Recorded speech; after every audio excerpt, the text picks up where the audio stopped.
ایک طلاق یافتہ اکیلی ماں نے لکھا ہے، میں آپ کو یہ بات سمجھانے کے لیے لکھ رہی ہوں کہ اپنے شریک حیات کی خوبیوں کی قدر کرنا ضروری ہے، چاہے ان میں خامیاں ہو۔ میری عمر 32 سال ہے۔ میرے سابق شوہر اور میں نے 6 سال تک ویٹ کی۔ ہم بہترین دوست تھے۔ میں نے انتظار کیا یہاں تک کہ اس نے کالج مکمل کر لیا اور کام شروع کیا۔ پھر میرے خاندان اور اس نے ملاقات کی۔ ہماری شادی ہوئی اور ہمارا ایک بیٹا ہوا، اب 7 سال کا ہے۔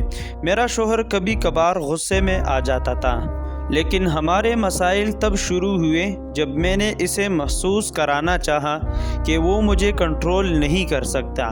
جب بھی ہم جھگڑتے، میں اپنا سامان باندھ کر اپنے خاندان کے پاس چلی جاتی۔ میری بہنیں میرے شوہر کو فون کرتی اور اس پر چیختی۔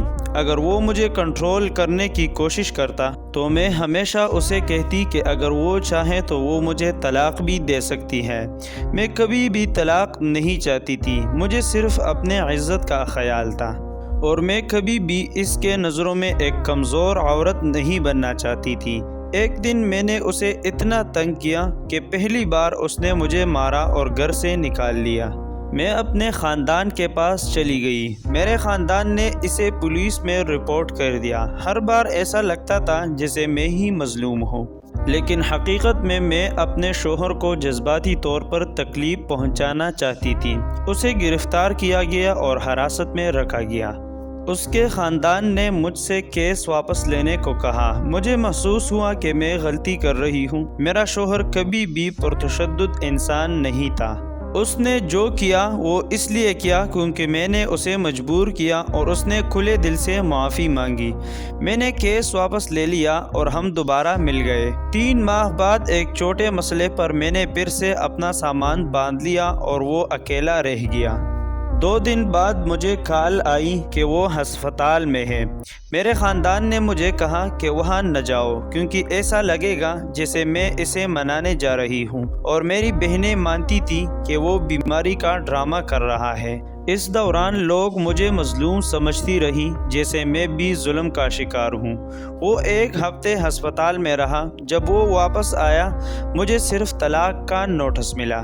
میں طلاق کو رد کرنا چاہتی تھی، لیکن میرے غرور کی وجہ سے میں چاہتی تھی کہ وہ اپنا فیصلہ بدلے اور مجھ سے معافی مانگے۔ میں نے اسے فون کیا اور کہا کہ اسے طلاق مل جائے گی کیونکہ میں جہنم میں ہی جی رہی تھی۔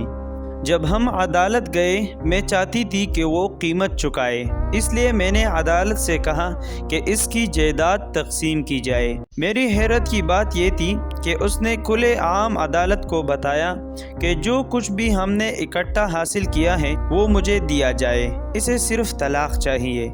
میں 1 جولائی 2009 میں طلاق یافتہ ہو گئی۔ اب میرا شوہر شادی شدہ ہے، جبکہ میں یہاں برباد ہو رہی ہوں۔ میرے خاندان والے میرے بارے میں چغلی کرتے ہیں۔ میں اپنی بقا کے لیے، اپنے بیٹے کے لیے جو میرے سابق شوہر دیتا ہے، اس پہ انحصار کرتی ہوں۔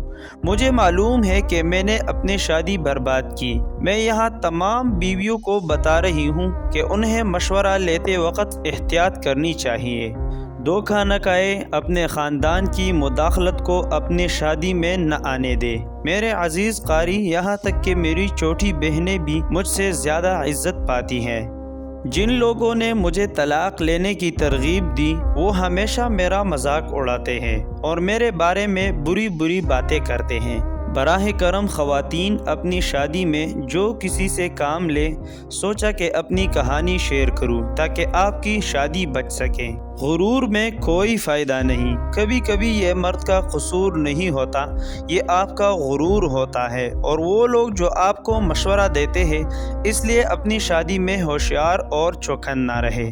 اللہ ہمیں برائی سے، برے لوگوں سے، ان سے جو برائی کرتے ہیں اور دوسروں کو برائی کی دعوت دیتے ہیں، محفوظ رکھے۔ یا کریم، آمین۔ جزاک اللہ خیراً آپ کے وقت کے لیے۔